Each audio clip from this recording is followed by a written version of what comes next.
여러분 반갑습니다. 여러분 한 주간 평안하셨습니까?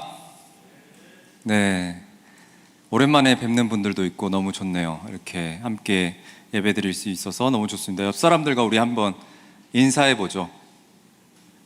예배 자리에 오신 걸 환영합니다. 오늘 이 자리 가운데 하나님은 은혜 부어줄 줄 믿습니다. 네, 인사해 주십시오. 하나님께서 오늘 이 예배의 자리, 말씀의 자리 가운데 크신 은혜 부어주실 줄 믿습니다. 오늘 말씀 보도록 하겠습니다. 오늘 말씀은 전도서 1장 1절부터 11절까지 말씀입니다. 전도서 1장 1절부터 11절까지. 네, 다 찾으셨으면 우리 한 목소리로 1절 말씀 읽도록 하겠습니다. 함께 읽겠습니다. 시작. 다윗의 아들이자 예루살렘 왕이었던 전도자의 말씀입니다. 전도자가 말합니다. 허무하다, 허무하다, 정말 허무하다. 모든 것이 허무하다. 사람이 해 아래에서 열심히 일해서 얻는 것이 무슨 소용이 있는가? 한 세대가 가고 다른 세대가 오지만 이 땅은 영원히 남아 있으며 해는 늘 떴다가 지고는 다시 그 떴던 곳으로 급히 돌아간다. 바람은 남쪽으로 불다가 다시 북쪽으로 돌이키며 이리저리 돌다가 다시 그 불던 대로 돌아가고 모든 강물이 바다로 흘러가지만 바다는 가득 차는 법이 없고 강물은 흘러나왔던 그곳으로 다시 돌아간다. 모든 것에 피곤함이 가득 차 있어 사람의 말로는 다 할 수 없고 눈은 아무리 보아도 만족스럽지 못하고 귀는 아무리 들어도 채워지지 않는구나. 예전 것이나 지금 것이 똑같고 예전 일이나 지금 일이 다 똑같으니 해 아래 새 것이 없구나. 그러니 보라, 새 것이로다 라고 할 만한 것이 있겠는가? 그것은 이미 오래전부터 우리 시대 이전에도 있었던 것이다. 이전 세대의 일은 기억하지 못하고 이제 올 일도 한번 지나가면 그 이후에는 기억에서 사라지게 마련이다. 아멘. 전부라도 부족합니다 라는 제목으로 말씀 선포하도록 하겠습니다. 사랑하는 우리 청년 여러분, 우리가 요즘은 여러분들은 어떤 시대를 살아가고 있다고 생각하십니까? 나는 생각한다. 고로 나는 존재한다. 이 말은 제가 남긴 유명한 말은 아니고 데카르트가 남긴 유명한 말입니다.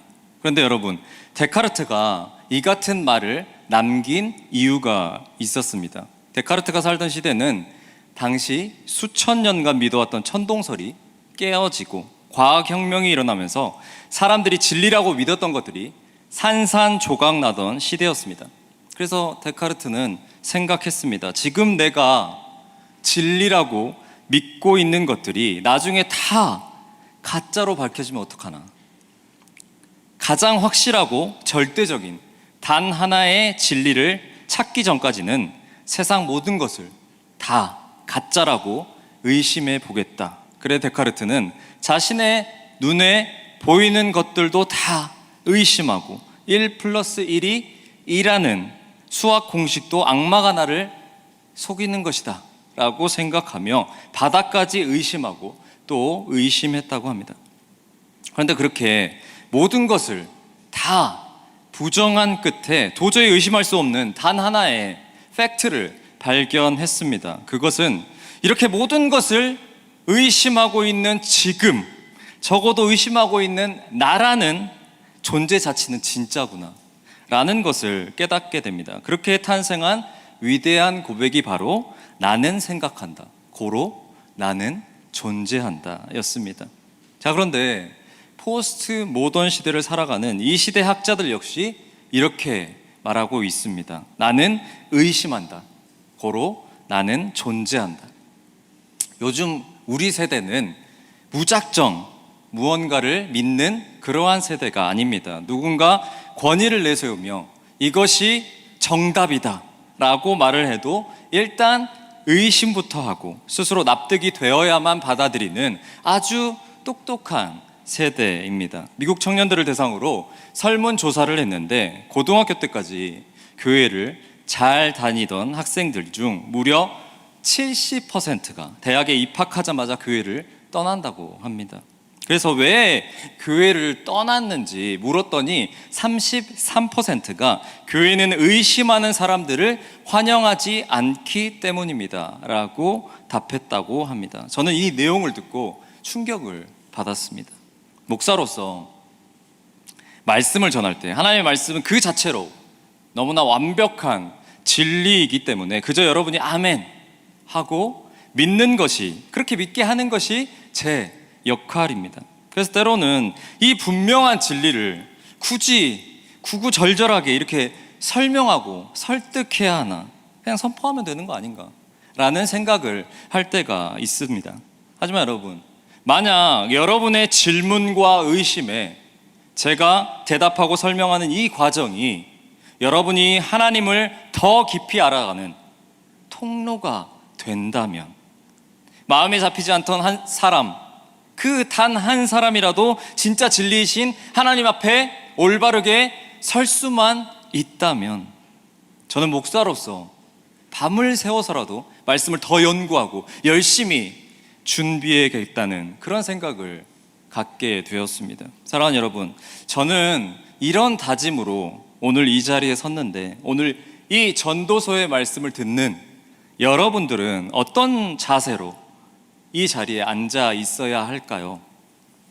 단순히 데카르트처럼 고상하게 세상이 참 헛되구나 하고 철학적인 깨달음만 얻고 고개를 끄덕여서는 안 됩니다.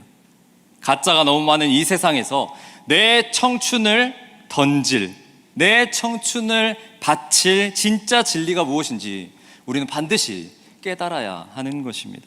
우리 모두가 이 말씀 시간을 통해 확실한 삶의 해답을 얻고야 말겠다는 그 거룩한 의지와 결단을 가지고 오늘 말씀 앞에 서기를 소망합니다. 우리는 앞으로 6주간 전도서 말씀을 나눠볼 것입니다. 전도서의 저자 솔로몬은 누구인가요? 솔로몬은 우리 세대가 목숨 걸고 좇고 있는 돈, 명예, 스펙, 쾌락, 사랑까지 모든 것을 다 가져본 사람이었습니다. 그리고 그는 그 성공의 꼭대기에서 철저하게 그리고 처절하게 의심했습니다. 이것들이 과연 내 영혼을 정말 구원해 줄 수 있는 것들인가? 물론 우리들도 그것들을 다 가져보고 누려보고 그 꼭대기에서 고민해 보기를 원하지만, 주님께서는 지난주에 제가 말씀드린 대로 아직 가지지 않았을 때 그것을 갖기 전에 어떻게 우리가 준비해야 할지, 또 그것이 진짜 정답이 맞는지 고민하게 하십니다. 오늘 솔로몬이 던지는 이 세 가지 강력한 메시지, 그리고 그 끝에서 반드시 단 하나라도 하나님의 뜻을 깨닫고 가시는 저와 여러분 되기를 소망합니다. 첫 번째입니다. 해 아래의 삶은 금방 흩어질 안개입니다. 2절과 3절 말씀을 보십시오. 전도자가 말합니다. 허무하다, 허무하다, 정말 허무하다. 모든 것이 허무하다. 사람이 해 아래에서 열심히 일해서 얻는 것이 무슨 소용이 있는가. 아멘. 개역 개정을 포함한 기존 한글 성경에 헛되다 라고 번역된 말이 오늘 우리말 성경에는 허무하다 라고 이렇게 쓰여 있습니다. 그리고 이 말의 히브리어는 헤벨이라는 단어입니다. 본래 뜻은 입김, 수증기, 안개를 의미하는 단어입니다. 추운 겨울날 입김을 후 하고 불면은 김이 하얗게 보이지만 손으로 우리가 그것을 잡으려고 하면 어떻게 되죠? 순식간에 아무것도 잡히지 않고 흩어져 버리게 되는 것이죠. 세상을 살아가는 많은 사람들의 머릿속에는 어떠한 공식 하나가 있는 것 같습니다. 보이지 않는 어떠한 공식 하나가 있는 것 같습니다. 내가 지금은 통장에 돈이 없지만, 돈이 부족하고 내가 채워야 될 것들이 앞으로 정말 많이 있지만, 졸업만 하면, 내가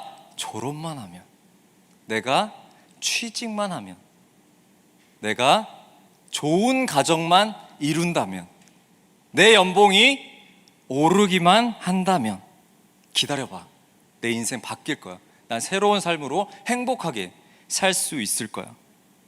이런 마음이 들 때가 있습니다. 그리고 우리는 그걸 상상만 해도 너무 행복해지는 것이죠.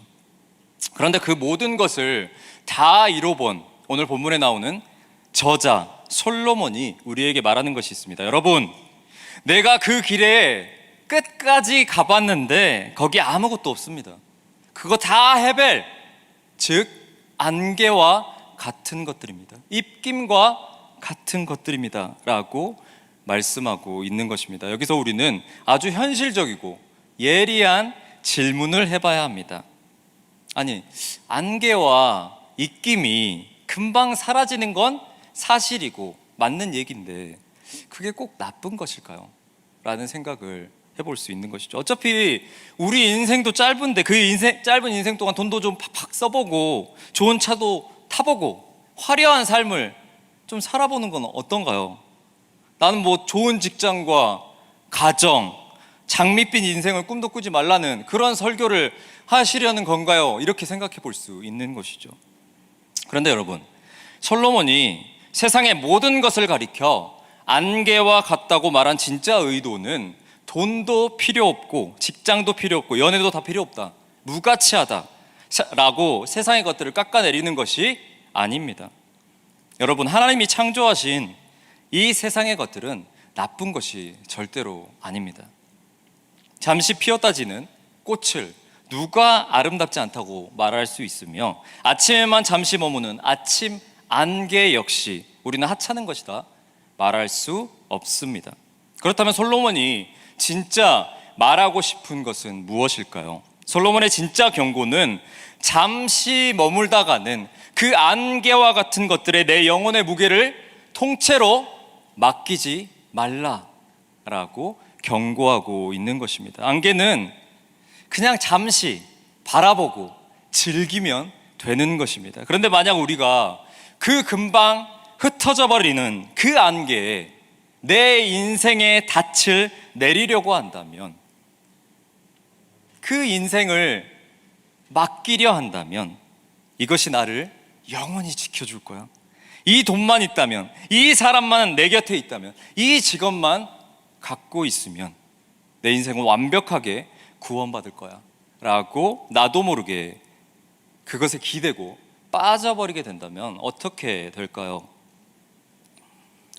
솔로몬은 이스라엘의 세 번째 왕이었습니다. 하나님께 지혜를 구했던 왕이었고 신생 국가이던 이스라엘을 부강하게 만들고 전 세계에 그 이름을 떨친 왕이었습니다. 무엇보다 그의 가장 위대한 점은 그가 하나님을 믿고 하나님을 최우선으로 여겼다는 사실입니다. 그런데 그가 어떻게 되었나요? 나라가 부강해지고 명성이 드높아졌습니다. 돈이면 돈, 명예면 명예, 여자면 여자, 따라오는 것이 끝도 없이 많았습니다.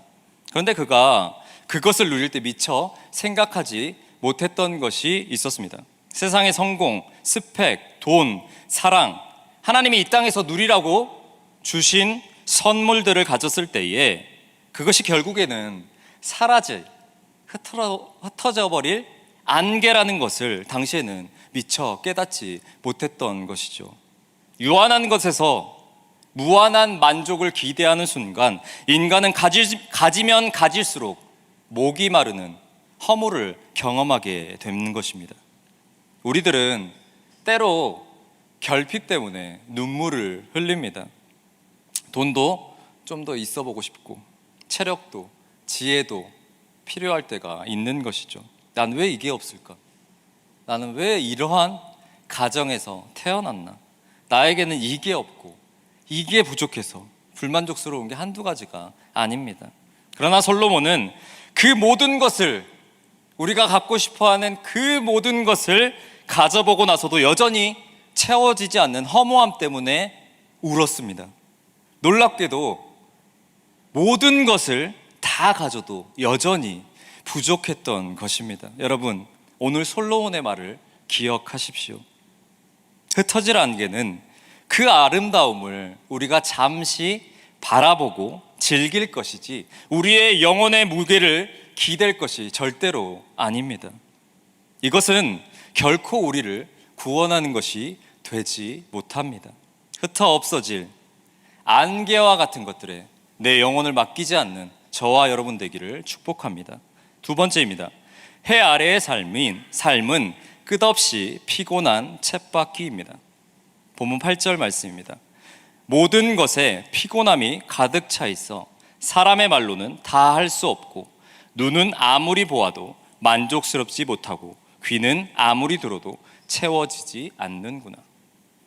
솔로몬은 4절부터 7절까지 해가 뜨고 지고 바람이 불고 강물이 바다로 흘러가는 자연 현상을 묘사하고 있습니다. 언뜻 보면 아름다운 자연의 섭리처럼 보이지만 솔로몬의 어조는 냉소적입니다. 해는 떴다가 지고 바람은 불다가 돌아가고 강물은 흘러도 바다를 채우지 못하고 결국 의미 없이 무한 반복되는 것을 보여주는 것입니다. 만물이 쉴 새 없이 일하고 움직이지만 모든 것이 소용없다라고 말하고 있는 것입니다. 그런데 이 반복적인 삶에 있어서 그 의미와 활력을 잃은 듯한 이 모습은 전도서 전체를 관통하는 핵심 키워드인 해 아래의 삶입니다. 쉽게 말해서 이것은 단순히 노인의 신체 상태를 빗대어 우리 인생을 말하는 것이 아니라 그것이 젊은이든 아이든 창조주 하나님이 빠져버린 세상, 영원과 단절된 이 세상 속에서의 삶은 결국 다람쥐 쳇바퀴 돌들 피곤한 삶에 불과하다라고 말씀하고 있는 것입니다. 우리들의 매일의 삶을 들여다보면 아침에 무거운 몸을 이끌고 일어나 출근하고 과제하고 때론 사람들에게 상처를 받기도 합니다. 어떨 때는 나도 모르게 내가 빌런이 되어 있기도 하고 또 그런 뼈아픈 과정 속에서 또 인생을 배워가기도 합니다. 넷플릭스나 유튜브를 멍하니 넘기며 도파민을 채워보기도 하고 친구들을 만나 맛집에 가고 스트레스를 풀어도 매일 밤만 되면 알 수 없는 공허함에 알 수 없는 압박감에 그 압박감이 우리를 짓누르게 됩니다. 늘 피곤합니다. 잠이 문제가 아닙니다. 잠이 부족해서가 아닙니다. 무엇이 문제일까요? 우리 영혼에 영원히 없기 때문입니다. 솔로몬은 지금 하나님과 동행하는 삶조차 공허하다고 말하는 것이 아닙니다. 하나님이 빠져버린 인생이 얼마나 처절하게 피곤한지를 고발하고 있는 것입니다. 종교개혁자 칼빈을 비롯한 많은 믿음의 선배들은 인간의 이 전적인 무능력을 정확히 직시했습니다. 인간은 자기 스스로의 힘으로는 절대 이 피곤한 허무한 쳇바퀴를 끊고 나올 수 없다라고 생각했던 것입니다. 만일 지금 여러분의 삶이 지독하게 피곤하고 지쳤다면 그것은 아주 정상적인 반응입니다. 그러니 더 이상 쳇바퀴를 빨리 돌리려고 애쓰지 마십시오. 속도를 높인다고 없던 방향이 생겨나는 것이 아닙니다. 우리 영혼에 영원을 불어넣어 이 지독한 쳇바퀴를 끊어낼 수 있는 유일한 길은 우리를 위해 십자가에 못 박히신 예수 그리스도를 붙잡는 길, 그 길밖에 없는 것입니다.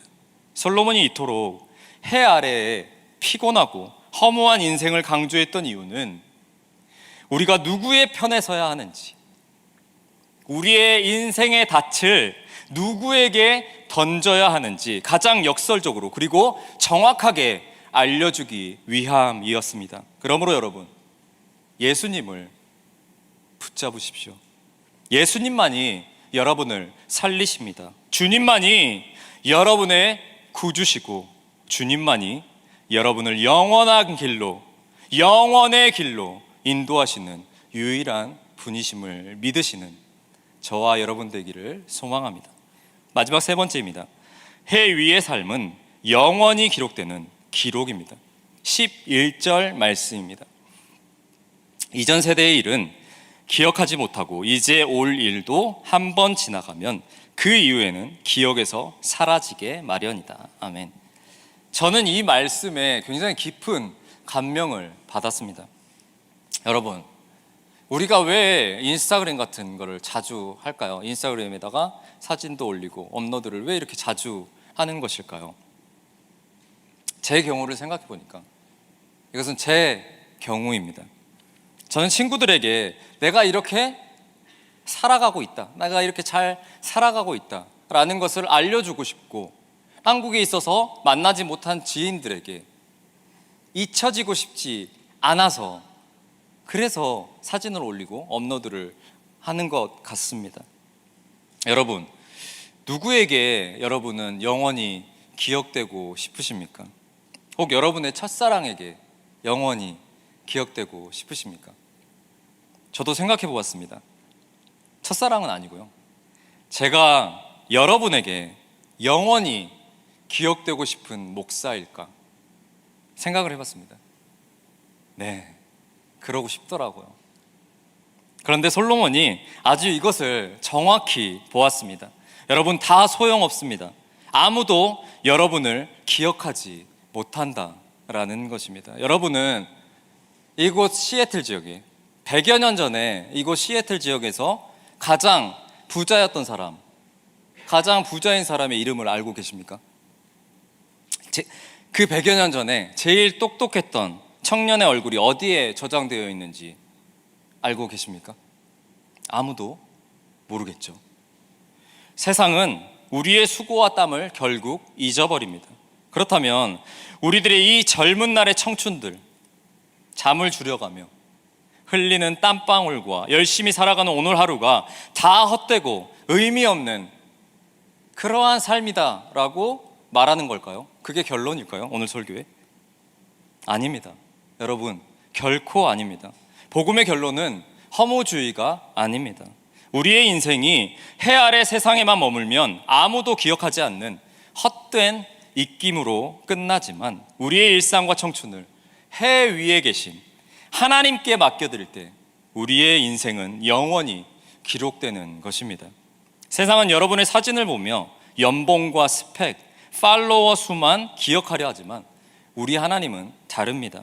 직장과 학교에서 믿음을 지키며 삼켰던 억울한 눈물들, 아무도 알아주지 않아도 지친 지체를 위해 건넸던 따뜻한 위로의 말 한마디, 피곤한 육신을 이끌고 오늘 이 예배 자리에 나와 불렀던 찬양들, 가사를 하나하나 떠올리며 마음을 주님께 집중하려는 여러분의 그 마음, 그 아름다운 마음을 우리 주님은 생명책에 영원토록 낱낱이 기록하시는 것입니다. 말씀을 맺겠습니다. 사랑하는 누이부 청년 여러분, 오늘 우리는 세상의 모든 것을 다 가져본 솔로몬의 고백을 통해 인생의 세 가지 사실을 마주했습니다. 금방 흩어질 안개에 여러분 영혼의 닻을 내리지 마십시오. 속도를 높인다고 방향이 생기지 않는 이 피곤한 해 아래의 쳇바퀴에서 과감히 눈을 들어 우리를 영원으로 인도하시는 예수 그리스도를 꽉 붙잡으십시오. 그리고 100년 뒤면 아무도 기억하지 못할 세상의 인정에 목말라하지 마십시오. 세상은 우리를 잊어도 우리 하나님은 여러분의 그 치열한 눈물과 오늘 이 자리에서 올려드린 찬양의 호흡을 영원한 생명책에 낱낱이 기록하십니다. 여러분, 다 가져도 부족한 세상입니다. Everything is not enough. 우리는 매일 통장 잔고가 부족하고 스펙이 부족하고 체력이 부족해서 헉헉거리며 살아갑니다. 그러나 오늘 말씀을 통해 우리는 반드시 깨달아야 합니다. 우리에게 진짜 부족했던 것은 세상의 안개와 같은, 흩어져 버릴 안개와 같은 것들이 아니라 바로 우리 영혼의 텅 빈 공간을 채워줄 영원 하나님이 부족했던 것입니다. 여러분의 그 정직하고 치열한 의심이 그저 헛된 방황이나 허무주의로 끝나지 않기를 바랍니다.